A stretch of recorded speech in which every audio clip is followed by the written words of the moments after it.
नमस्कार, मैं विपिन पालीवाल आप सभी का स्वागत करता हूं English Sutra by doctor Swati Sharma में। कैसे हैं आप लोग? और आज हम एक बार फिर आपके सामने हैं। आपके विषय पर हम लोगों की कल बात हुई थी, कल सिलेबस के बारे में हम लोगों ने डिस्कस किया था लास्ट वीडियो में, और आज हम लोगों का प्रॉमिस था कि भाई हम आपके सामने हाजिर होंगे, आपके सामने आपके सिलेबस से अकॉर्डिंग चीज़ें 1 बाय 1 लेकर आएंगे। और इसी श्रृंखला में, इसी सीरीज़ में हम लोग आपके सामने आपके विषय का बहुत महत्वपूर्ण टॉपिक मॉडर्न इंडियन हिस्ट्री आपके सामने ला रहे हैं। तो मॉडर्न इंडियन हिस्ट्री में हम लोगों ने जो ट्रेंड को समझा है, हम लोगों ने जो ट्रेंड को जाना है, जिन चीज़ों पर लगातार फोकस किया जा रहा है, वो है गांधीयन एरा और गांधीयन मूवमेंट, यानी कि गांधी जी और गांधी जी से जुड़े हुए उनके आंदोलन। तो देखिए, पहले हमें यहाँ पर ये बात जाननी होगी कि गांधी जी का भारत में शुरुआत कब हुई, कैसे हुई। देखिए, ये सब लोग हम जानते हैं कि हाँ, गांधी जी दक्षिण अफ्रीका गए थे, वहाँ उन्होंने मूवमेंट वगैरह चलाए, उसके बाद वो भारत आए। लेकिन वास्तव में भारतीय इतिहास में या कह दीजिए भारतीय स्वतंत्रता संघर्ष के दौर में गांधी जी का दौर या गांधी जी का युग कब से शुरू हुआ, उनके द्वारा शुरू किए गए कौन कौन से प्रमुख आंदोलन रहे, उनके द्वारा की गई कौन कौन सी चीजें रहीं, कौन कौन सी बातें उनकी प्रभावशाली रहीं, किस आंदोलन का प्रभाव क्या रहा, तो वो सारी चीजें हम मॉडर्न इंडियन हिस्ट्री में आज देखेंगे।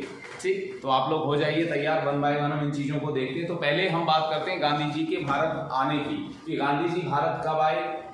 तो देखिए, इसके लिए हम थोड़ी सी बातें डिटेल में हम थोड़ा सा चीजों को जानेंगे। अब उसको जानने के लिए हमें थोड़ा सा ये जानना होगा कि गांधी जी भारत कब आए। तो देखिए, यहाँ पर हम आज शुरू करते हैं गांधी जी का भारत आगमन। भारत आगमन, कि गांधी जी भारत कब आए। भारत आगमन, गांधी जी का भारत आगमन, गांधी जी का भारत आगमन। तो देखिए, गांधी जी के भारत आगमन को हमें पहले समझना होगा कि गांधी जी कब भारत आए। तो देखिए, गांधी जी भारत आते हैं, सबसे पहली बात, गांधी जी भारत आते हैं कब, और उसके बाद वो किससे मिल रहे हैं, क्या कर रहे हैं, इन सब बातों को थोड़ा सा डिटेल में हम लोगों को चीजें करते चलेंगे। और 1 बाय 1 हम टॉपिक करने के बाद उससे संबंधित कुछ प्रश्न, कुछ क्वेश्चन और कुछ आए हुए क्वेश्चन जो प्रीवियस इसमें आए हुए हैं, वहां से रिलेटेड जो चीजें हैं उनको 1 बाय 1 हम करेंगे। तो देखिए, गांधी जी का भारत आगमन होता है जनवरी 1915 में। गांधी जी भारत वापस आते हैं जनवरी 1915 में। और जनवरी 1915 में भी कब, 9 जनवरी 1915 गांधी जी भारत आए। गांधी जी भारत आए, पहली बात। अब गांधी जी भारत वापस आते हैं, एक सामान्य से बात आ जाती है, कहां से वापस आए। तो भारत वापस आए कहां से, तो सीधी बात यह है कहां से, तो दक्षिण अफ्रीका से।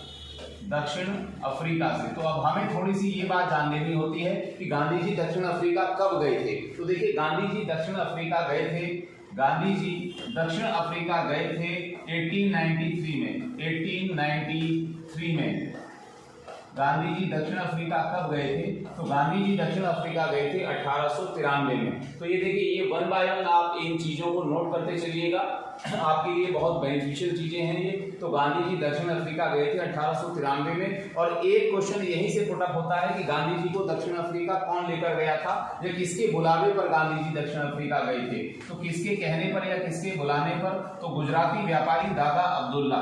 तो गुजराती व्यापारी, एक गुजरात का व्यापारी था जिसका दक्षिण अफ्रीका में व्यापार चलता था, गुजराती व्यापारी दादा अब्दुल्ला।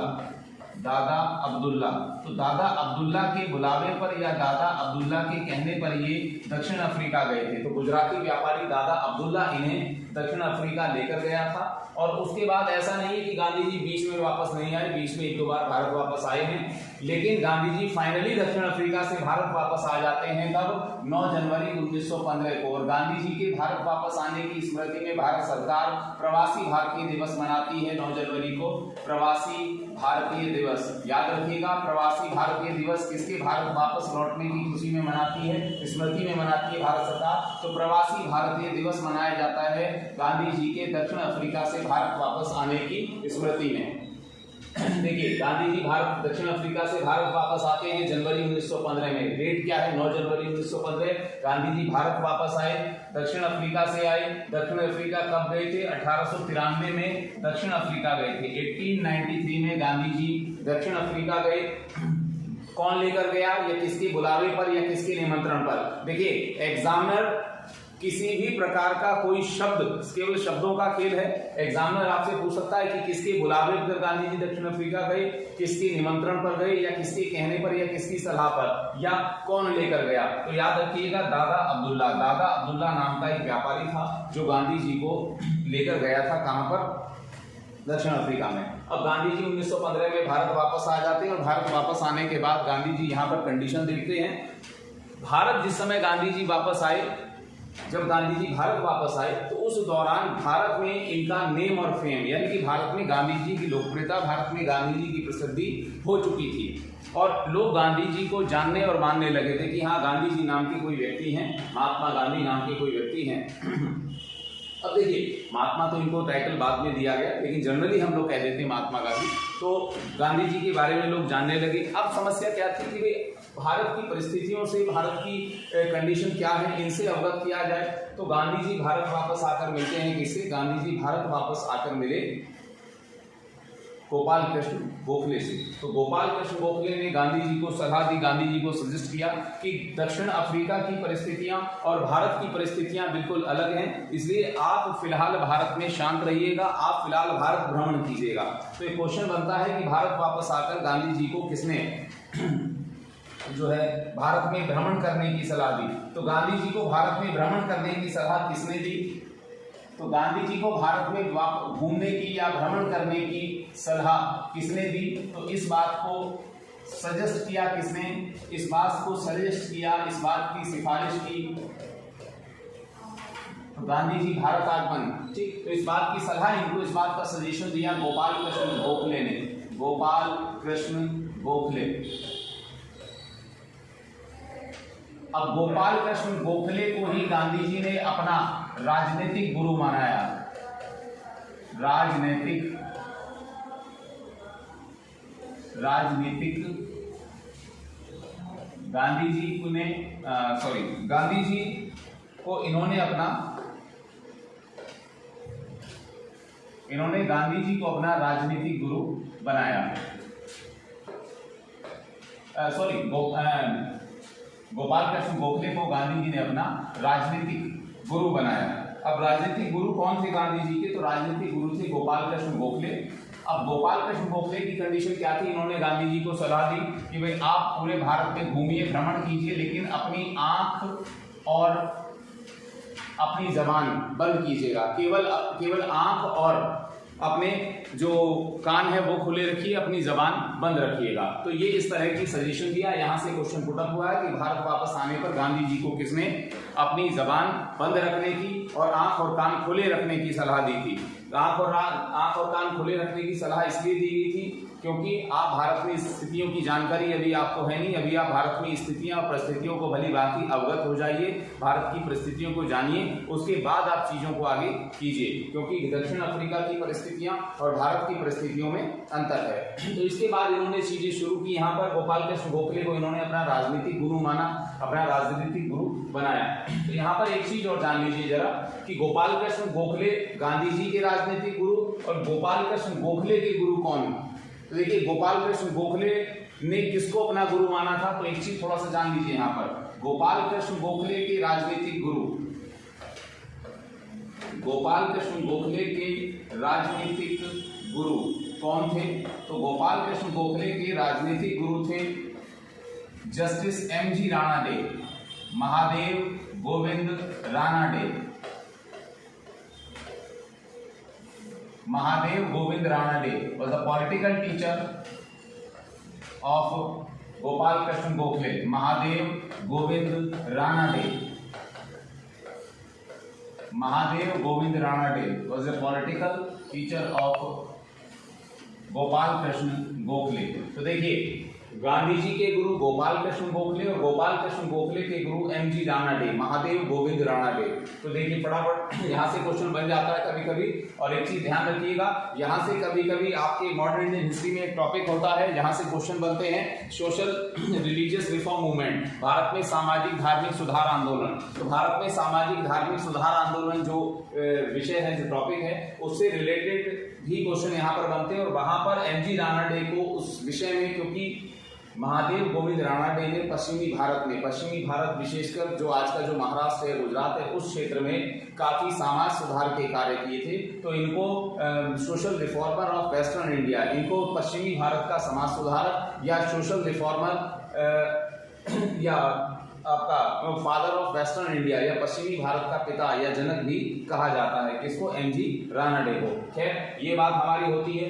अब बात हम वापस अपने गांधी जी पर लेकर चलते हैं। अब गांधी जी की कंडीशन क्या थी कि गांधी जी भारत आए, गोपाल कृष्ण गोखले से मिले, उन्हें अपना राजनीतिक गुरु बनाया और इसके साथ साथ भारत में घूमे और फाइनली गांधी जी ने भारत में एक 1916-17 में अपने एक आश्रम की स्थापना की, जिसको नाम दिया गया, जिसका नाम था साबरमती आश्रम। तो गांधी जी ने साबरमती आश्रम बनाया। साबरमती ने भारत वापस आने पर साबरमती आश्रम की स्थापना की। तो एक क्वेश्चन आता है कि गांधी जी ने साबरमती आश्रम कब बनाया, कहाँ बनाया? तो 1916-17 में साबरमती आश्रम की स्थापना की। किसने? गांधी जी ने। कहाँ पर की? अब सुनिए, कहाँ पर की, किस जगह? तो अहमदाबाद। किस जगह? अहमदाबाद। अहमदाबाद में। अहमदाबाद कहाँ पर? गुजरात में। गुजरात के अहमदाबाद में गांधी जी ने साबरमती आश्रम की स्थापना की या साबरमती आश्रम का निर्माण किया। अब साबरमती आश्रम, इसका नाम क्यों रखा गया ये जानिए। अहमदाबाद जिस नदी पर बसा है उस नदी का नाम है साबरमती। तो यहाँ पर देखिए हमारा एक ज्योग्राफी का भी क्वेश्चन कंप्लीट होता है कि अहमदाबाद किस नदी पर बसा है? तो अहमदाबाद साबरमती नदी पर बसा है। साबरमती नदी। साबरमती नदी कहाँ बहती है? तो अहमदाबाद में, या अहमदाबाद साबरमती नदी के तट पर बसा है, के तट पर या नजदीक बसा है। तो साबरमती नदी कहाँ पर बहती है? तो देखिए साबरमती नदी बहती है अहमदाबाद में। और इन्होंने, गांधी जी ने 1916-17 में साबरमती आश्रम अहमदाबाद में बनाया। इसीलिए देखिए गांधी जी को कहा जाता है संत, साबरमती के संत। कहते हैं कि साबरमती के संत तूने कर दिया कमाल। तो ये साबरमती के संत इसीलिए कहा गया क्योंकि गांधी जी ने भारत में वापस लौटने के बाद 1915 में भारत वापस आने के बाद जिस आश्रम की भारत में स्थापना की, गांधी जी द्वारा भारत में स्थापित किया गया पहला आश्रम था साबरमती आश्रम। क्लियर है? और इसके बाद गांधी जी अपने आंदोलन शुरू करते हैं। अब गांधी जी किस तरह से आंदोलन शुरू करते हैं, कौन कौन से गांधी जी के आंदोलन हुए, इनके बारे में हम बात करते हैं जरा। तो गांधीयन मूवमेंट की बात करते हैं थोड़ी सी पहले। तो गांधी जी के आंदोलन, तो बात आती है गांधी जी के प्रमुख आंदोलन। गांधी जी के भारत में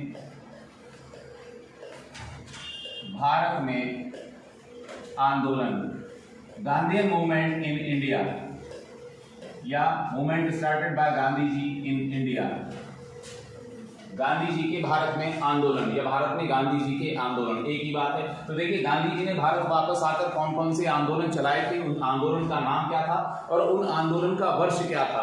तो देखिए गांधीयन मूवमेंट जो स्टार्ट हुई, तो गांधी जी ने भारत में जो आंदोलन शुरू किए उनमें पहला आंदोलन था चंपारण मूवमेंट। चंपारण आंदोलन, चंपारण आंदोलन लिखते चलिए आप लोग फटाफट, चंपारण आंदोलन। क्योंकि देखिए आपके लिए समय बहुत कम है और चीजें बहुत ज्यादा हैं, तो हमें थोड़ा तेजी के साथ और जो मुख्य पक्ष हैं, जो बहुत जरूरी चीजें, उन पर ज्यादा फोकस करना होगा। जहां जितना जरूरी है उतना हम आप लोगों को चीजें करवाते चलेंगे, बताते चलेंगे। तो चंपारण आंदोलन, चंपारण आंदोलन कब? 1917 में चंपारण आंदोलन गांधी जी का।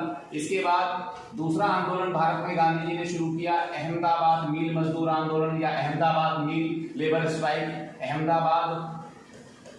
अहमदाबाद मील मजदूर आंदोलन, मील मजदूर आंदोलन,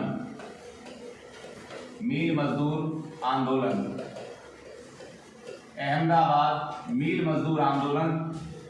तो ये कब होता है भैया? ये होता है 1918 में, 1918 में। इसके बाद अगला आंदोलन आता है खेड़ा आंदोलन, खेड़ा आंदोलन, खेड़ा आंदोलन। तो देखिए खेड़ा आंदोलन भी 1918 में शुरू होता है। तो देखिए खेड़ा आंदोलन, तो देखिए ये गांधी जी के प्रारंभिक शुरुआती आंदोलन। तो भारत में ये तीनों, चंपारण आंदोलन, अहमदाबाद मील मजदूर आंदोलन और खेड़ा आंदोलन, ये भारत में गांधी जी के शुरुआती 3 आंदोलन या प्रारंभिक आंदोलन थे। देखिए अब यहाँ से एग्जामिनर एक क्वेश्चन पुट अप कर सकता है जो कि पूछा भी गया है और थोड़ा सा जानने के लायक चीजें, थोड़ी सी जानने की जरूरी चीजें हैं। गांधी जी का भारत में पहला आंदोलन चंपारण आंदोलन, दूसरा आंदोलन अहमदाबाद मील मजदूर आंदोलन, तीसरा आंदोलन खेड़ा आंदोलन। लेकिन यदि पूछा जाए कि इन सभी आंदोलन की प्रकृति क्या थी, इन सभी आंदोलन, ये सभी जो मूवमेंट थे, इन सब की नेचर क्या थी, किस तरह की नेचर के थे, किस प्रकार की प्रकृति के आंदोलन थे, तो ये सभी आंदोलन all 3 movement are the regional movement of Gandhi ji in India. ठीक, यानी कि जो initial movement of Gandhi ji थे, ये गांधी जी के प्रारंभिक आंदोलन या भारत में गांधी जी के शुरुआती आंदोलन, ये सब these are the regional movements. ये सब क्या थे, ये सब क्षेत्रीय प्रकृति के आंदोलन थे। तो अब इनकी कंडीशन क्या थी, तो यहाँ पर आप जानिए इन आंदोलन की प्रकृति, what are the nature of these movements. तो इन आंदोलनों की प्रकृति क्या थी, तो लिख दीजिए ये सभी क्षेत्रीय प्रकृति के आंदोलन थे। ये सभी क्षेत्रीय प्रकृति रीजनल मूवमेंट, ये सभी क्षेत्रीय प्रकृति के आंदोलन थे,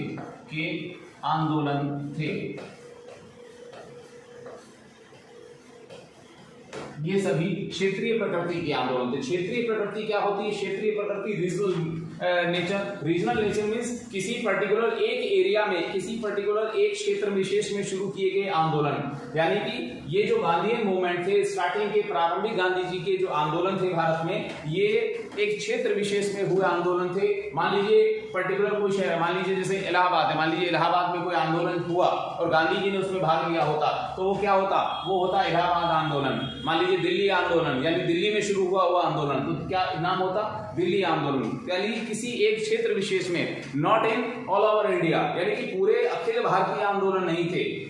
ये आंदोलन प्रारंभिक जो थे गांधी जी के शुरुआती आंदोलन। देखिए मैं बार बार बेसिक चीजों पर ध्यान दीजिए, मैं बार बार आपको इसी एक ही लाइन रिपीट कर रहा हूं कि ये सभी प्रकृति आंदोलन, ये सभी क्षेत्रीय आंदोलन थे। प्रकृति में क्षेत्रीय आंदोलन क्यों, क्योंकि ये पर्टिकुलर किसी एक क्षेत्र विशेष में शुरू किए गए आंदोलन थे, जिस कारण से इनको क्षेत्रीय आंदोलन कहा गया। ये ऑल इंडिया मूवमेंट नहीं थे, ये अखिल भारतीय आंदोलन या अखिल भारतीय प्रकृति के आंदोलन नहीं थे। ऐसा नहीं था कि ये आंदोलन जो थे ये पूरे भारत में चले, पूरे भारत में नहीं चले, केवल एक क्षेत्र विशेष में चले, इसलिए इन आंदोलनों को कहा गया क्षेत्रीय प्रकृति का आंदोलन। क्लियर है यहाँ तक? तो ये थे भारत में गांधी जी के शुरुआती 3 आंदोलन।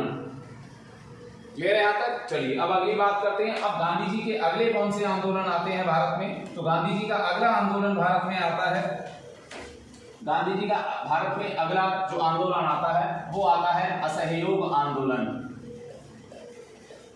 असहयोग आंदोलन, नॉन कॉपरेशन मूवमेंट, असहयोग आंदोलन,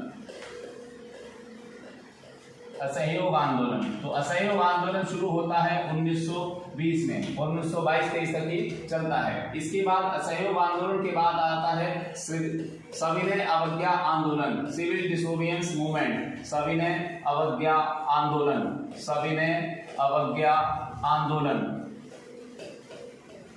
सविनय अवज्ञा आंदोलन। और सविनय अवज्ञा आंदोलन स्टार्ट होता है 1930s में, 1930 में सिविल डिसोबिडियंस मूवमेंट। इसके बाद होता है क्विट इंडिया मूवमेंट, भारत छोड़ो आंदोलन, भारत छोड़ो आंदोलन। तो देखिए भारत छोड़ो आंदोलन, क्विट इंडिया मूवमेंट, तो भारत में गांधी जी द्वारा शुरू किया गया ये अंतिम आंदोलन था, चलाया गया ये अंतिम आंदोलन था, जो किस वर्ष चलाया गया? ये चलाया गया 1942 में। गांधी जी द्वारा भारत में चलाए गए ये 3 बड़े आंदोलन थे। तो अब बेसिकली क्या है, अब यदि हम इन आंदोलन की प्रकृति को बात करें तो ये तीनों आंदोलन, ये 3 आंदोलन जो थे, असहयोग आंदोलन हो, सविनय अवज्ञा आंदोलन हो या भारत छोड़ो आंदोलन हो, इन तीनों आंदोलनों की प्रकृति क्या थी? तो लिख दीजिए ये सभी मतलब ये 3 आंदोलन, वो तीनों क्षेत्रीय प्रकृति के थे और ये तीनों आंदोलन या ये सभी आंदोलन किस प्रकृति के थे? अखिल भारतीय प्रकृति या Akhil Bharatiya all India movement थे, अखिल भारतीय, ये सभी अखिल भारतीय आंदोलन थे, ये सभी अखिल भारतीय आंदोलन थे। ठीक, अखिल भारतीय आंदोलन का अर्थ समझिए, अखिल भारतीय मतलब पूरे भारत में चलाए गए, यानी कि गांधी जी के ये ऐसे आंदोलन थे जो पूरे भारत में चले, संपूर्ण भारत में गांधी जी ने इन आंदोलन को चलाया, या गांधी जी के अनुयायियों द्वारा या गांधी जी के फॉलोअर्स द्वारा इन मूवमेंट को आगे बढ़ाया गया, फैलाया गया। इसलिए इन आंदोलन की प्रकृति क्या थी? ऑल ओवर इंडिया या जो है इंडिया लेवल के, यानी कि अखिल भारतीय आंदोलन ये थे। अगली बात इसमें आती है कि इन आंदोलनों के बारे में हमने जाना कि गांधी जी के शुरुआती आंदोलन, तो यदि गांधी जी के शुरुआती आंदोलन की बात करें तो चंपारण मूवमेंट था, चंपारण के बाद अहमदाबाद मिल मजदूर, उसके बाद खेड़ा आंदोलन। तो देखिए, अब खेड़ा आंदोलन हो, चंपारण आंदोलन हो या अहमदाबाद मिल मजदूर आंदोलन हो, उनके बारे में हमने जाना। उसके बाद असहयोग आंदोलन हो, सविनय अवज्ञा आंदोलन हो या भारत छोड़ो आंदोलन हो, इनके बारे में हमने जाना। अब हमने बेसिकली इन आंदोलनों को दो प्रकार के आंदोलन में बांट दिया, एक तो क्षेत्रीय प्रकृति के आंदोलन जो गांधी जी के शुरुआती आंदोलन थे, और दूसरे अखिल भारतीय आंदोलन जो गांधी जी के बाद के जो 3 आंदोलन थे। अब इन तीनों आंदोलनों में क्या हुआ है, तो इन तीनों आंदोलनों में जो मुख्य बातें हैं हम उन पर थोड़ा सा जान लेते हैं, उन पर थोड़ा सा डिस्कस कर लेते हैं, फिर चीजों को आगे लेकर चलेंगे। तो यहाँ तक मेरा मानना है कि आप लोगों ने इसको नोट डाउन कर लिया होगा, नहीं किया है तो फटाफट कीजिए जरा जल्दी, फिर इसको लेकर आगे चलते हैं। क्योंकि देखिए, आपके एग्जाम के लिए समय कम है और हमें चीजों को बहुत तेजी के साथ और बहुत संपूर्णता के साथ, समग्रता के साथ लेकर चलना है। तो इसलिए आप थोड़ा सा साथ दीजिए, आप लोग थोड़ा जल्दी फटाफट इसको नोट कीजिए। आपको समझना है समझिए, लिखना है आप लिखिए, या आपको कमेंट के माध्यम से कुछ पूछना है, कोई क्वेरी है तो आप कमेंट के माध्यम से पूछ सकते हैं। लेकिन जीएस को लेकर किसी तरह की कोई टेंशन नहीं लेनी है, बिल्कुल ये आप टेंशन आप हमें छोड़ दीजिए, बस जितना आपको बताया जाए आप उतना बहुत तेजी के साथ करते चलिए। क्लियर है? चलिए अब यहाँ इसके बाद आगे बढ़ते हैं। अब बात आती है गांधी जी के थोड़े से जो मूवमेंट हैं, जैसे हमने चंपारण मूवमेंट की बात की, तो हम थोड़ा सा चंपारण मूवमेंट के बारे में जान लेते हैं कि what was the Champaran movement, Champaran आंदोलन। तो चंपारण आंदोलन क्या था, इसके बारे में दो शब्द हम इसके बारे में थोड़ा सा थोड़ी डिटेल हम बात करते चलेंगे, जानते चलेंगे, क्योंकि थोड़ा सा डिटेल में जाना जरूरी है, क्योंकि एग्जाम में आपसे एग्जामिनर की अपेक्षा है कि कुछ चीजें वो आप सामान्य जानकारी की जाने। तो देखिए, चंपारण आंदोलन, तो चंपारण आंदोलन कहाँ हुआ, तो कहाँ पर, पहली बात ये कहाँ पर, तो कहाँ है, तो बिहार में। तो चंपारण आंदोलन कहाँ चलाया गया? बिहार में। तो चंपारण बेसिकली क्या है? चंपारण बिहार का जिला है, आज भी, उस समय भी चंपारण बिहार में था, आज भी चंपारण बिहार में है, उस समय चंपारण जिला था, आज भी चंपारण जिला है बिहार का। अब बेसिकली 2 जिले हैं शायद, एक ईस्ट चंपारण, एक वेस्ट चंपारण, पूर्वी चंपारण और पश्चिमी चंपारण। अब इस आंदोलन क्यों चलाया गया, क्योंकि आंदोलन क्यों चला, क्या कारण था, क्यों और कारण, आंदोलन क्यों और आंदोलन का कारण। तो बात एक ही है दोनों की, आंदोलन क्यों चला या आंदोलन का कारण क्या था। तो देखिए, आंदोलन क्यों चलाया गया और आंदोलन का कारण क्या था, तो इसकी बात सीधे समझिए कि चंपारण के किसानों को अंग्रेज जबरदस्ती नील की खेती, किसानों को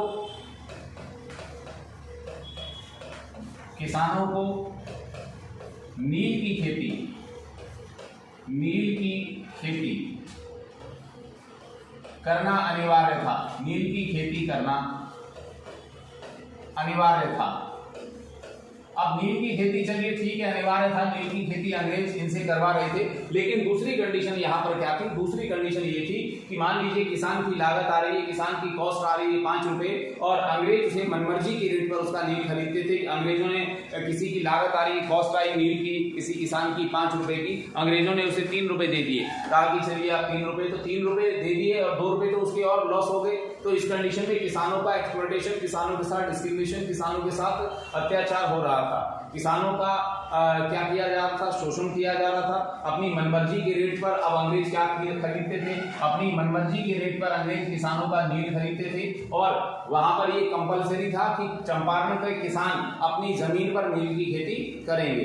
तो अब जब ये कंडीशन थी तो गांधी जी को पता लगा, गांधी जी को पता कैसे लगा, तो किसान यहाँ पर क्या थे, किसान बेसिकली यहाँ पर परेशान थे, किससे, अंग्रेजों से, क्योंकि उनको ना चाहते हुए भी अनिवार्य रूप से नील की खेती करनी पड़ रही थी। और जब नील की खेती अगर करनी है तो अंग्रेजों का कानून मानना है तो नील की खेती करनी पड़ेगी, और जबकि नील की खेती अगर करते हैं तो वो लॉस में जाते हैं, उनका शोषण हो रहा है। तो अब इस कंडीशन में चंपारण के ही किसान राजकुमार शुक्ल या शुक्ला, राजकुमार शुक्ल कह दीजिए, शुक्ला कह दीजिए, राजकुमार शुक्ल, ये यहां से क्वेश्चन पूछा जाता है। राजकुमार शुक्ल ने गांधी जी को चंपारण आने का निमंत्रण दिया। राजकुमार शुक्ल ने गांधी जी को चंपारण आने का निमंत्रण दिया, चंपारण आने का निमंत्रण दिया, आने का निमंत्रण दिया या आग्रह किया, आप कुछ भी लिख दीजिए, निमंत्रण दिया। मतलब ये था कि चंपारण के एक व्यक्ति थे राजकुमार शुक्ल, ये गांधी जी से बेसिकली मिले और गांधी जी को कहा कि भाई गांधी जी आप देखिए, आप जो है चंपारण आइए और चंपारण में किसानों की स्थिति देखिए, किसानों की क्या कंडीशन है। तो इनके कहने पर गांधी जी ने इनका इनविटेशन एक्सेप्ट किया चंपारण का, और गांधी जी चंपारण पहुंचते हैं। चंपारण जाकर गांधी जी किसानों की कंडीशन, किसानों की स्थिति देखते हैं, और किसानों की स्थिति देखने के बाद गांधी जी किसानों के हित में, किसानों की भलाई के लिए वहां पर एक आंदोलन शुरू करने की कोशिश कर देते हैं। अब जिस समय गांधी जी ने चंपारण में अपनी सक्रियता बढ़ाई, अंग्रेजों को लगा कि एक तो दक्षिण अफ्रीका में ही गांधी जी से अंग्रेज, क्योंकि दक्षिण अफ्रीका में ही अंग्रेजों का शासन था, अब यहाँ पर भारत में भी अंग्रेजों का शासन था। तो इस कंडीशन में अंग्रेजों को लगा कि वे गांधी जी चंपारण आ गए हैं तो यहाँ पर भी आंदोलन शुरू करेंगे, और वही हुआ। गांधी जी ने चंपारण में अपना मूवमेंट शुरू किया, अपना आंदोलन शुरू किया, किसानों के हित में उन्होंने कार्य करना शुरू किया, और फाइनली जब ये चंपारण मूवमेंट गांधी जी के द्वारा शुरू किया गया, तो इसी चंपारण मूवमेंट के दौरान, इसी चंपारण आंदोलन के दौरान रविंद्रनाथ टैगोर ने गांधी जी को महात्मा की उपाधि दी। ठीक, तो यहाँ पर हम लिख देते हैं इसी आंदोलन में गांधी जी को रविंद्रनाथ टैगोर ने महात्मा की उपाधि दी। इसी आंदोलन के दौरान रविंद्रनाथ टैगोर ने, आरटी मैं शॉर्ट में लिख देता हूँ, आरटी मतलब रविंद्रनाथ टैगोर ने गांधी जी को महात्मा का टाइटल दिया। किस आंदोलन के दौरान? इसी आंदोलन, चंपारण मूवमेंट के दौरान, चंपारण आंदोलन के दौरान ही रविंद्रनाथ टैगोर ने गांधी जी को महात्मा की उपाधि दी। क्लियर है? चलिए अब आगे बढ़ते हैं। ये हमारा चंपारण मूवमेंट है, चंपारण आंदोलन में इससे ज्यादा आपके लिए बहुत ज्यादा जानने या समझने की आवश्यकता नहीं है। जितना आपको बताया जा रहा है आप केवल उसी चीजों को ध्यान रखिए, लगातार फोकस कीजिए। 2-3 बातें इसमें आपको बता दी गई हैं। चंपारण कहाँ पर है? बिहार का जिला है। कहाँ आंदोलन हुआ था? बिहार में हुआ था। क्यों? कारण क्या था? कि किसानों को नील की खेती करना अनिवार्य था। किसान जबरदस्ती, अंग्रेज जबरदस्ती किसानों से नील की खेती कराते थे, जिस कारण किसान परेशान थे।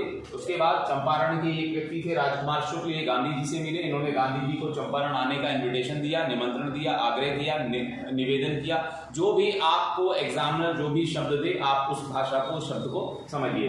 इनके कहने पर गांधी जी कहाँ पहुंचते हैं? चंपारण पहुंचते हैं। चंपारण पहुंचने पर गांधी जी किसानों की स्थिति देखते हैं। किसानों की स्थिति देखने के बाद वहां पर मूवमेंट स्टार्ट करते हैं, किसानों के लिए लड़ते हैं, और जब आंदोलन चलाते हैं, चंपारण मूवमेंट शुरू होता है। और उसी आंदोलन के दौरान रविंद्रनाथ टैगोर ने गांधी जी को महात्मा का उपाधि, महात्मा का टाइटल दिया। क्लियर है यहाँ तक? चलिए अब आगे बढ़ते हैं फटाफट। चलिए अब आगे चलते हैं, चीजों को आगे लेकर चलते हैं। ये बात, चलिए अब सुनिए। अब बात आती है अगली, अब गांधी जी का अहमदाबाद मील मजदूर। तो देखिए अहमदाबाद मील मजदूर क्या था आंदोलन? तो अहमदाबाद मील मजदूर आंदोलन, तो अहमदाबाद मील मजदूर मूवमेंट, मील लेबर मूवमेंट, मील मजदूर आंदोलन। तो देखिए अहमदाबाद मील मजदूर आंदोलन में क्या कंडीशन थी, क्या नहीं थी, केवल 2 मिनट में हम इसको जल्दी जल्दी जानेंगे, क्योंकि हमारे मतलब की जो बातें हैं हमारे एग्जाम के लिए हमें उन पर ज्यादा फोकस करना है।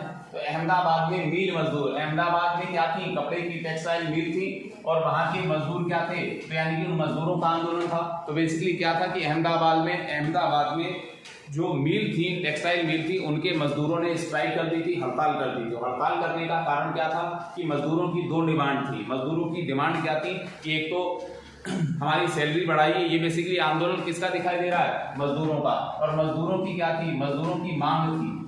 मजदूरों की क्या थी? मांग। क्या मांग थी? तो 2 मांग थी। अब 2 मांग कौन कौन सी थी? एक तो वेतन वृद्धि, हमारी सैलरी बढ़ा दीजिए, पहली बात। दूसरी बात है plague bonus, plague bonus, plague bonus दिया जाए। इन दो बातों को समझ लीजिए जरा। मजदूरों ने डिमांड की कि भैया एक तो हमारी सैलरी बढ़ा दी जाए, दूसरा अभी प्लेग बोनस कंटिन्यू किया जाए। ये किसकी डिमांड थी? अहमदाबाद के मिल मजदूरों की अपने मालिकों से डिमांड थी। क्या? दो डिमांड थी, दो मांग थी। एक तो हमारी वेतन वृद्धि, हमारी सैलरी हाइक की जाए, दूसरा अभी प्लेग बोनस कंटिन्यू किया जाए। प्लेग बोनस क्या था? तो प्लेग बोनस समझिए क्या था। प्लेग बेसिकली एक बीमारी होती है, एक से bacterial disease. Plague is a bacterial disease and spreaded by the rates. ये किससे फैलती है? चूहों से फैलती है। लेकिन ये होती किससे है? एक बैक्टीरिया से होती है जिसका नाम होता है पेस्टुला पेस्टिस, पेस्टुला पेस्टिस। प्लेग एक जीवाणु से होने वाली बीमारी है और वो जीवाणु कहाँ होता है? वो जीवाणु चूहे में, चूहे के छोटे छोटे पिस्सू होते हैं उनमें पाया जाता है, और जैसे जैसे चूहा इधर उधर भागता रहता है तो उससे प्लेग फैलता रहता है। अब अहमदाबाद में प्लेग फैल चुका था तो अहमदाबाद के मिल के मजदूरों ने अपने मालिकों से डिमांड की थी कि प्लेग बोनस दिया जाए हमें। तो मिल मालिकों ने मजदूरों को ट्रीटमेंट कराने के लिए जो एक्स्ट्रा पैसा, सैलरी से जो अलग एक्स्ट्रा पैसा दिया था वो बोनस कहा जाता है उसको। तो मिल मालिकों ने मजदूरों को ट्रीटमेंट के लिए प्लेग बोनस दिया था और अब वो मिल मालिक प्लेग बोनस समाप्त करना चाहते थे। लेकिन मिल मालिक समाप्त कर पाए उससे पहले ही मजदूरों ने अपनी दो डिमांड रख दी। एक तो हमारी सैलरी बढ़ाइए, दूसरा हमारा प्लेग बोनस अभी कंटिन्यू कीजिए। अब जब ये दो तरह की डिमांड उनके सामने आई तो प्लेग बोनस, क्योंकि मजदूर मिल मालिक अब समाप्त करना चाहते थे तो इसलिए अब प्लेग बोनस मजदूरों ने कंटिन्यू रखे जाने की डिमांड की कि अभी प्लेग बोनस जो है, अभी प्लेग की बीमारी अहमदाबाद में है, पूरी तरह से समाप्त नहीं हुई है और इसलिए अभी प्लेग बोनस को, यानी कि प्लेग की बीमारी के लिए जो अभी सैलरी से अलग जो एक्स्ट्रा पैसा दिया जा रहा है अभी वो कुछ दिन और दिया जाए। मिल के मालिकों ने मजदूरों की ये दोनों डिमांड जो थी वो डिनाई कर दी, वो नामंजूर कर दी। तो फाइनली मजदूरों ने गांधी जी से हेल्प मांगी। अब याद कीजिए गांधी जी अहमदाबाद में साबरमती आश्रम में बैठे हुए थे, तो गांधी जी मिल के मजदूरों के बुलावे पर आते हैं, दोनों पक्षों से, मिल मालिकों से, मिल मजदूरों से बात करते हैं और बात करने के बाद फाइनली इसी आंदोलन में, जब दोनों पक्षों में बात नहीं बन पाती, इसी आंदोलन में गांधी जी ने भारत में पहली बार हंगर स्ट्राइक की, भूख हड़ताल की थी। तो नोट करके यहाँ पर लिख लीजिए, गांधी जी ने पहली बार, गांधी जी ने इसी आंदोलन में पहली बार, इसी आंदोलन में गांधी जी ने पहली बार, गांधी जी ने, महात्मा गांधी ने पहली बार भूख हड़ताल, भूख हड़ताल, हंगर स्ट्राइक, गांधी जी ने पहली बार भूख हड़ताल इसी आंदोलन में की थी, इसी आंदोलन में की थी, इसी आंदोलन में की। कहां पर की? भारत में। महात्मा गांधी ने पहली बार भारत में, कहां पर? भारत में। देखिए शब्दों का खेल है, थोड़ा सा ध्यान रखिए। महात्मा गांधी ने पहली बार भारत में भूख हड़ताल इसी आंदोलन में की, किसमें? अहमदाबाद मिल मजदूर आंदोलन में। तो फाइनली गांधी जी ने इसमें भूख हड़ताल की। भूख हड़ताल एक कंडीशन थी कि किसी भी तरह से मिल मालिकों को प्रेशराइज किया जाए। फाइनली मिल मालिकों और मजदूरों के बीच सहमति बनती है और मिल मालिकों ने अंत में सहमति दी कि भाई कुछ दिन बाद हम, कुछ महीनों बाद हम सैलरी हाइक कर देंगे, वेतन वृद्धि कर देंगे और प्लेग बोनस अभी हम कंटिन्यू रखेंगे। लेकिन प्लेग बोनस जो अभी 100% जो प्लेग बोनस दिया जा रहा था उसमें से हम कुछ डिडक्ट करेंगे, उसमें से हम कम करेंगे। और अब फाइनली 35% लोग प्लेग बोनस दिए जाने पर सहमति दोनों पक्षों के बीच बन गई और इसी के साथ ये आंदोलन समाप्त हो गया। तो इस तरह की कंडीशन थी कि अहमदाबाद मिल मजदूर आंदोलन। तो इसमें हमारे लिए जानने वाली बात यह है कि भारत में गांधी जी ने पहली भूख हड़ताल किस आंदोलन में की थी? तो गांधी जी ने भारत में पहली भूख हड़ताल की थी इसी अहमदाबाद मिल मजदूर आंदोलन में। यहां तक मेरा मानना है कि आपके लिए जितनी भी चीजें, जानकारी, जितनी भी चीजें आपके लिए आवश्यक हैं जानना, वो हम 1 बाय 1 एक एक चीज बताते चल रहे हैं। अब आपकी जिम्मेदारी है, आपको ये समझना है कि आपको 1 बाय 1 एक एक चीजों को नोट डाउन करते हुए चलना है।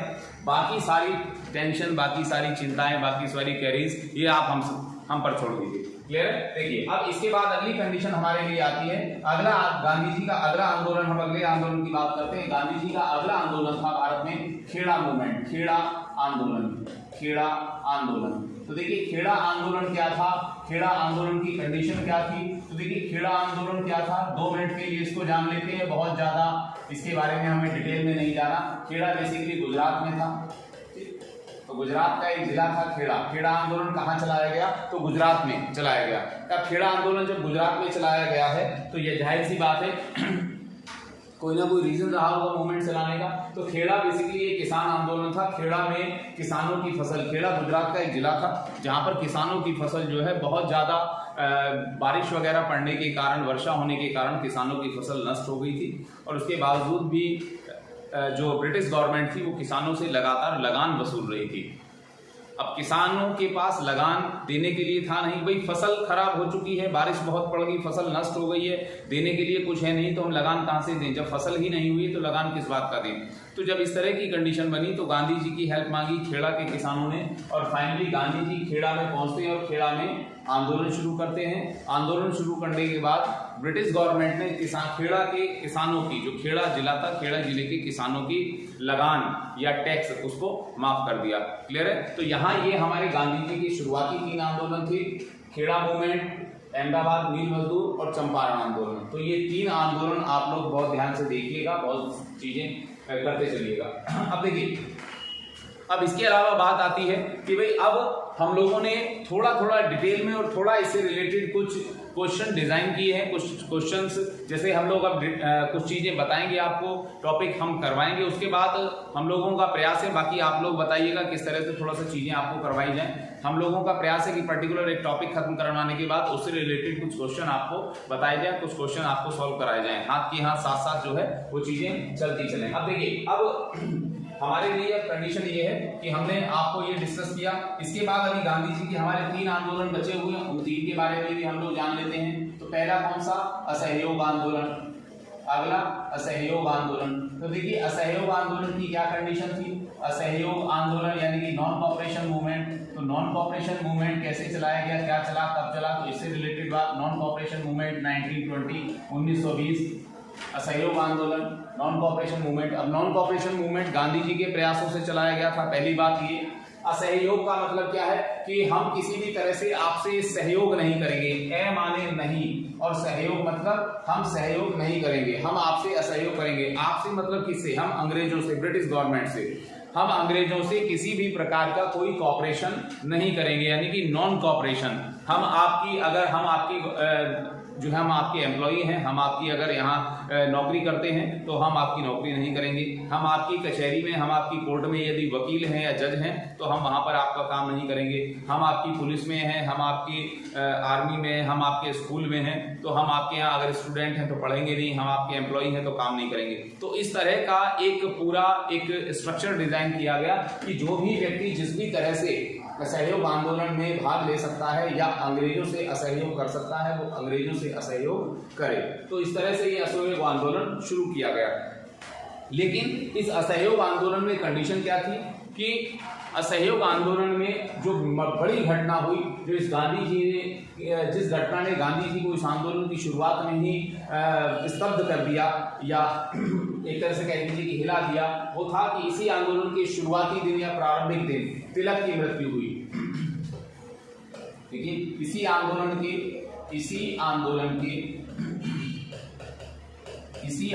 के प्रारंभिक दिन या इनिशियल डे, शुरुआती दिन, प्रारंभिक दिन, तिलक की मृत्यु। अब तिलक तो आप जानते हैं, बाल गंगाधर तिलक की मृत्यु। क्वेश्चन आता है गांधी जी के किस आंदोलन के दौरान तिलक की मृत्यु हुई? तो देखिए, गांधी जी के किस आंदोलन के दौरान? असहयोग आंदोलन के दौरान ही तिलक की मृत्यु होती है। अब देखिए, ये जो असहयोग आंदोलन गांधी जी का शुरू किया गया था, ये असहयोग आंदोलन बेसिकली इससे पहले भारत में एक मूवमेंट चलाया था, भारत में एक आंदोलन चला था जिसका नाम था खिलाफत आंदोलन। लेकिन अब आप कहेंगे कि आपने खिलाफत आंदोलन के विषय में कुछ बताया नहीं। देखिए, खिलाफत आंदोलन बेसिकली उसमें गांधी जी का कुछ रोल था, गांधी जी का कुछ योगदान था, लेकिन मूल रूप से जो असहयोग आंदोलन था ये खिलाफत आंदोलन का ही बदला हुआ स्वरूप था। तो खिलाफत आंदोलन ही, तो देखिए पहली बात तो ये कि इसी आंदोलन के प्रारंभिक दिन तिलक की मृत्यु हुई। तो क्वेश्चन यहाँ से आता है कि गांधी जी की किस आंदोलन में तिलक की मृत्यु हुई थी, या किस आंदोलन के प्रारंभिक दिन बाल गंगाधर तिलक की मृत्यु हुई? तो असहयोग आंदोलन के दिन। और दूसरी बात, ये जो असहयोग आंदोलन है, ये असहयोग आंदोलन से पहले 1919 में चलाया गया था भारत में खिलाफत आंदोलन, और खिलाफत आंदोलन ही गांधी जी के प्रयासों से किसमें कन्वर्ट हो गया? असहयोग आंदोलन के रूप में परिवर्तित हो गया। देखिए 1919 में चलाया गया, 1919 में चलाया गया खिलाफत आंदोलन, 1919 में चलाया गया खिलाफत आंदोलन, खिलाफत आंदोलन, नाम ध्यान रखिएगा इसका, खिलाफत आंदोलन ही असहयोग आंदोलन में परिवर्तित हो गया, असहयोग आंदोलन में परिवर्तित हुआ, असहयोग आंदोलन में परिवर्तित हुआ by the effort of Gandhi ji, परिवर्तित हुआ, परिवर्तित हुआ असहयोग आंदोलन में। क्वेश्चन आता है कि कौन गांधी जी का कौन सा आंदोलन जो था वो असहयोग आंदोलन में परिवर्तित हो गया? तो कौन सा आंदोलन? तो खिलाफत मूवमेंट। अब खिलाफत मूवमेंट जो था, खिलाफत आंदोलन जो था, ये 1919 में चलाया गया था। किसके द्वारा चलाया गया था? तो याद रखिएगा, खिलाफत आंदोलन बेसिकली गांधी जी द्वारा नहीं चलाया गया था, लेकिन आगे चलकर गांधी जी इसमें जुड़ गए थे, गांधी जी ने इसको लीड किया था, लेकिन इसका स्टार्टिंग फेज वो गांधी जी का इसमें शुरू करने में कोई रोल नहीं था। खिलाफत आंदोलन मूल रूप से भारतीय मुसलमानों द्वारा अंग्रेजों के खिलाफ, भारतीय मुस्लिमों द्वारा अंग्रेजों के खिलाफ, भारत में अंग्रेजों की खिलाफत करने के लिए, भारत में अंग्रेजों का विरोध करने के लिए शुरू किया गया आंदोलन था। तो खिलाफत आंदोलन भारत में भारतीय मुस्लिमों द्वारा शुरू किया गया था, किस लिए? अंग्रेजों की खिलाफत या अंग्रेजों का विरोध करने के लिए। और गांधी जी और उसके लिए कुछ लीडर थे, मोहम्मद अली बंधुओं ने ये आंदोलन चलाया। खिलाफत आंदोलन के भारत में जो लीडर थे, जो नेता थे, वो भारतीय मुस्लिम थे, और उन भारतीय मुस्लिम में जो प्रमुख लीडर थे, प्रमुख नेता थे खिलाफत आंदोलन के, वो थे अली ब्रदर्स। और अली बंधु जो थे वो दो भाई थे, एक थे मोहम्मद अली, दूसरे थे शौकत अली। मोहम्मद अली और शौकत अली। अब मोहम्मद अली का मतलब मोहम्मद अली जिन्ना मत समझ लीजिएगा आप लोग, मोहम्मद अली और मोहम्मद शौकत अली, मोहम्मद अली और शौकत अली ये दो अलग थे। मोहम्मद अली जिन्ना एक अलग सेलिब्रिटी थे, ठीक। तो मोहम्मद अली और शौकत अली ने इस आंदोलन को चलाया। आगे चलकर उन्होंने ऑल इंडिया खिलाफत कमेटी बनाई, और उस ऑल इंडिया खिलाफत कमेटी का अध्यक्ष उन्होंने गांधी जी को नियुक्त करवाया, गांधी जी को बनाया। क्यों बनाया? क्योंकि भारत में खिलाफत आंदोलन चलाया जा रहा था, लेकिन खिलाफत आंदोलन के नेताओं को ये आभास था कि जब तक भारत के बड़े नेता या मेजॉरिटी के नेता, बहुसंख्यकों के नेता जब तक इस मूवमेंट में, जब तक इस आंदोलन में पार्टिसिपेट नहीं करेंगे, जब तक इस आंदोलन में भाग नहीं लेंगे, तब तक ये आंदोलन, ये कौन? खिलाफत आंदोलन सक्सेस नहीं होगा। तो इसीलिए एक अखिल भारतीय खिलाफत कमेटी बनाई गई खिलाफत आंदोलन को चलाने के लिए, और उस अखिल भारतीय खिलाफत कमेटी के द्वारा एक मीटिंग दिल्ली में बुलाई गई, और उस दिल्ली की उस मीटिंग में ही गांधी जी को ऑल इंडिया खिलाफत कमेटी का हेड अपॉइंट किया गया, या चेयरमैन या चेयरपर्सन या अध्यक्ष नियुक्त किया गया। तो ये जो खिलाफत आंदोलन चलाया गया था 1919 में, यही खिलाफत आंदोलन 1920 में गांधी जी के प्रयासों से असहयोग आंदोलन में परिवर्तित हो गया था। क्लियर है आपको यहाँ तक? अब देखिए, खिलाफत आंदोलन भारत में चल रहा था। अब इस असहयोग आंदोलन में ही, भारत में पहली बार, ये पहला ऐसा भारत में गांधी जी का आंदोलन था जो अखिल भारतीय आंदोलन था, और ये गांधी जी का भारत में पहला ऐसा आंदोलन था जिसमें महिलाओं ने भागीदारी की, महिलाओं ने भी भाग लिया, स्त्रियों ने भाग लिया।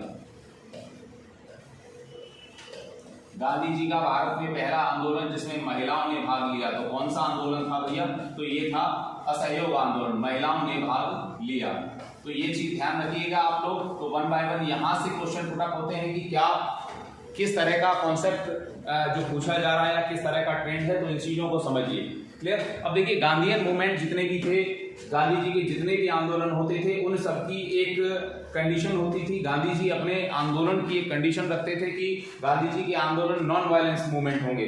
नॉन वायलेंस यानी कि किसी भी प्रकार की हिंसा, गांधी जी जो है वायलेंस नहीं होगा गांधी जी के आंदोलन में, वो सभी अहिंसक आंदोलन होंगे। किसी प्रकार की हिंसा का कोई स्थान गांधी जी के आंदोलनों में या गांधी जी की प्रकृति में नहीं था। गांधी जी हिंसा के विरोधी थे। तो अब ये आंदोलन सब चलाए गए और इसी आंदोलन में महिलाओं ने भी पहली बार गांधी जी के इस आंदोलन में भाग लिया। या इस तरह से क्वेश्चन पूछा जा सकता है कि गांधी जी के किस आंदोलन में पहली बार भारतीय स्त्रियों ने, भारतीय महिलाओं ने, भारतीय नारियों ने भाग लिया? तो असहयोग आंदोलन। अब असहयोग आंदोलन चल रहा था, लेकिन असहयोग आंदोलन के दौरान ही नेताओं की गिरफ्तारियां शुरू होती हैं और इसी असहयोग आंदोलन में गिरफ्तार होने वाले पहले नेता थे मोहम्मद अली। तो मोहम्मद अली को गिरफ्तार कर लिया गया। वही मोहम्मद अली जो अली बंधुओं में से जो खिलाफत आंदोलन को लीड कर रहे थे, तो इन्होंने चीजों को आगे बढ़ाया। और इसी असहयोग आंदोलन में आगे चलकर एक घटना होती है। 5 फरवरी 1922 को यूपी के चौरा चौरी में एक केस होता है, एक घटना हो जाती है जो इसी से जुड़ी है, असहयोग आंदोलन से। वो क्या घटना है सुनिए। वो घटना ये है कि चौरा चौरी कांड के नाम से वो जाने जाती है, या चौरी चौरा, चौरी चौरा, चौरी चौरा घटना। ये कब हुई? तो देखिए, चौरी चौरा घटना होती है 5 फरवरी 1922 को। 5 फरवरी 1922 याद रखिएगा। कहां पर हुई? स्थान देखिए, किस स्थान पर चौरी चौरा घटना हुई थी? तो यूपी के गोरखपुर, यूपी के गोरखपुर के चौरी चौरा में, चौरी चौरा में। यूपी का मतलब उस समय उत्तर प्रदेश नहीं था। यूपी का उस समय अर्थ होता था यूनाइटेड प्रोविंस, संयुक्त प्रांत। यूनाइटेड उत्तर प्रदेश बना 1950 में और उससे पहले ये था यूनाइटेड प्रोविंस। तो यूनाइटेड प्रोविंस की गोरखपुर डिस्ट्रिक्ट में चौरी चौरा में एक घटना होती है जिसको कहा गया चौरी चौरा कांड या चौरी चौरा घटना। 5 फरवरी 1922 को ये घटना होती है। अब घटना क्या थी कि जो आंदोलन चल रहा था, नॉन कोऑपरेशन मूवमेंट जो चल रहा था, उस मूवमेंट के जितने भी प्रोटेस्टर थे वो थाने के पास से, इस चौरी चौरा में थाना था, थाने के पास से वो लोग निकल रहे थे और जा रहे थे। तो वहीं पर पुलिस के साथ कुछ उनका क्लैश होता है, पुलिस के साथ कुछ उनकी वाद विवाद होता है और